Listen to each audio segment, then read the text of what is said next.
सेनापति जी, तोपों को दागकर सम्राट बहादुर शाह जफर के हिंदुस्तान के सम्राट बनने का अभिनंदन किया जाए।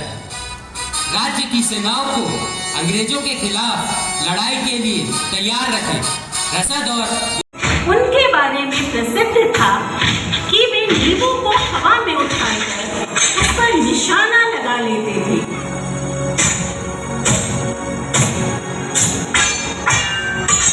सरजू प्रसाद ने तीरंदाजी के साथ साथ तलवारबाजी, तैराकी एवं अन्य विधाओं का प्रशिक्षण लिया।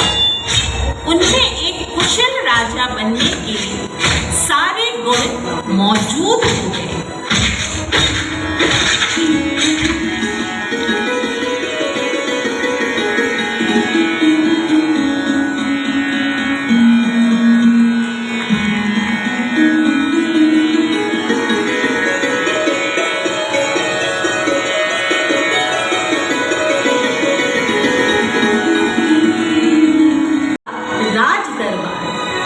राजा सरजू सिंह गद्दी पर बैठे हैं।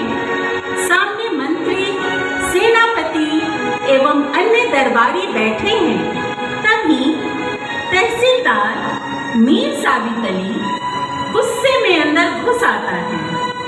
आकर वह गुस्से से राजा साहब को कहता है कि राजा सरजू सिंह, मुझे पता लगा है कि आप अंग्रेज सरकार के खिलाफ बगावत की तैयारी कर रहे हैं।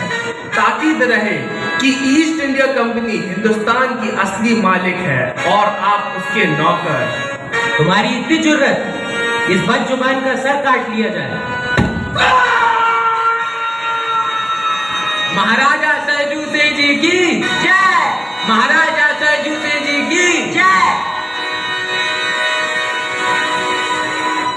अब वतन को गुलामी की बेड़ियों से मुक्त कराने का समय आ गया है। इन फिरंगियों ने हम पर बहुत जुर्म ढा लिए हैं, पर आज से हम अपने राज्य को ईस्ट इंडिया कंपनी की दास्ता से आजाद घोषित करते हैं। गुलामी में रहकर मालपुए खाने से अच्छा है कि आजाद मुल्क में सूखी रोटी खाकर गुजारा कर ले। सेनापति बहादुर खां जी, तहसीलदार की सारी संपत्ति गरीबों में बांट दी जाए। अंग्रेजों के डाकघर एवं थानों पर कब्जा कर लिया जाए। मिर्जापुर रोड पर कब्जा करके उसमें जगह जगह चौकियां कायम कर दी जाए, ताकि अंग्रेज फौज का उत्तर एवं दक्षिण भारत का संपर्क तोड़ा जा सके। इस मार्ग से गुजरने वाले प्रत्येक यात्री की तलाशी ली जाए। सामान्य जन एवं तीर्थ यात्रियों को बिल्कुल परेशान न किया जाए। ईश्वर ने चाहा तो शीघ्र ही पूरा देश कंपनी के शासन से आजाद होगा। जी महाराज, आज्ञा का पूर्ण पालन होगा। हमारी सेना युद्ध के लिए पूरी तरह से तैयार है। महाराज, विजय राघवगढ़ की संपूर्ण प्रजा इस जंगी आजादी में आपके साथ है। राज्य का हर नागरिक इस लड़ाई में अपने प्राण न्यौछावर करने से भी पीछे नहीं हटेगा। बोलो प्रभु श्री रामचंद्र जी की जय। शारदा मैया की जय।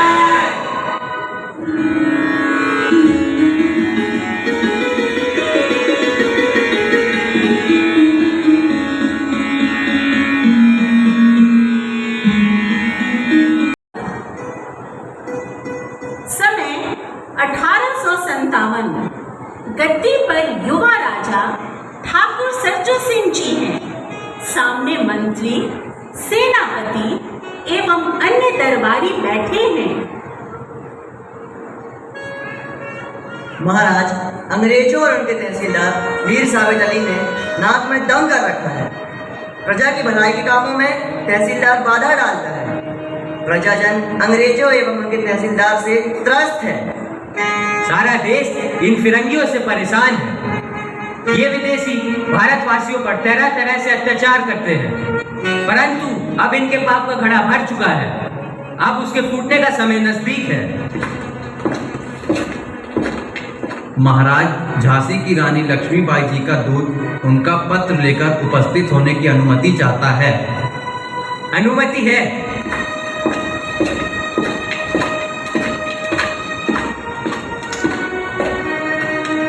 महाराज, देश में फिरंगियों के खिलाफ बगावत शुरू हो गई है। मेरठ छावनी में कंपनी बहादुर की फौज के देसी सिपाहियों ने बगावत का बिगुल बजा दिया है और उन्होंने दिल्ली पहुंचकर मुगल बादशाह बहादुर शाह जफर जी को हिंदुस्तान का सम्राट घोषित कर दिया है। महारानी लक्ष्मीबाई जी ने रानी माँ और आपको सादर प्रणाम करते हुए पत्र भेजा है। मैं आपसे इस पत्र के वाचन करने की आज्ञा चाहता हूँ। आज्ञा है। अपन की वह राजा सागर वह नाना साहब वह तात्य टोपे की सलाह भैती कै स्वराज भव चाहिए। भारत अपनो ही देश है, अंग्रेजन की गुलामी में रहबो से अच्छो उनसे लड़बो अच्छो है। रानी साहिबा को हमारा प्रणाम बोलकर कहना कि हम भी फिरंगियों को देश से भगाना चाहते हैं और इस युद्ध में हम उनके साथ हैं। सेनापति जी, तोपों को दागकर सम्राट बहादुर शाह जफर के हिंदुस्तान के सम्राट बनने का अभिनंदन किया जाए। राज्य की सेनाओं को अंग्रेजों के खिलाफ लड़ाई के लिए तैयार रखें। रसद और गोला बारूद का इंतजाम करें। जी महाराज, हम अंग्रेजों को खदेड़ने के लिए पूरी तरह से तैयार हैं।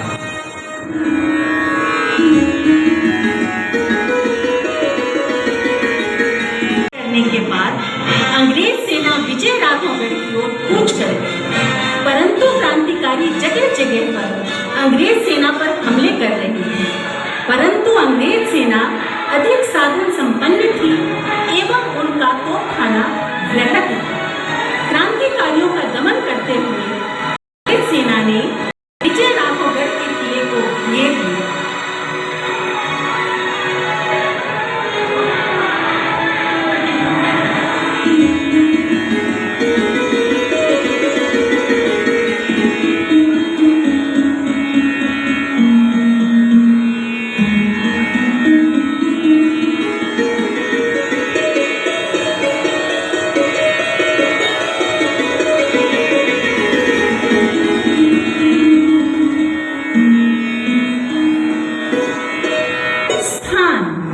विजय राघवगढ़ का किला, कई सरदार एवं नैनी देवी खड़े हैं।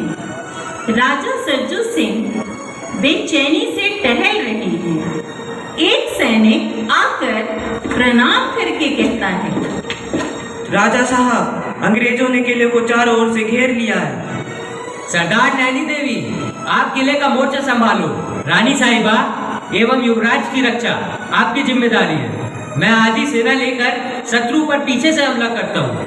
महाराज, आप बिल्कुल चिंता ना करें। जब तक इस नैनी के शरीर में रक्त की एक बूंद भी शेष है, तब तक शत्रु दल इस किले पे पैर नहीं रख पाएंगे। रानी साहिबा एवं युवराज तक अंग्रेज कभी ना पहुंच पाएंगे। रानी, राजा सरजू प्रसाद जी, यामिनी चक्रवर्ती यहाँ आए। मंत्री जी का जिन्हें बखूबी और सुंदर रोल निभाया है, उज्जवल यादव कृपया यहाँ आए। जालिम सिंह, आदित्य सैनी जी यहाँ आए। ये सब सिपे सालार और अस्त्र शस्त्र थे राजा सरजू प्रसाद जी के। जालिम सिंह जी, वैद्य शिवलाल, अमित मौर्य, सरदार कृपा बोल, रितेश गौड़, सेना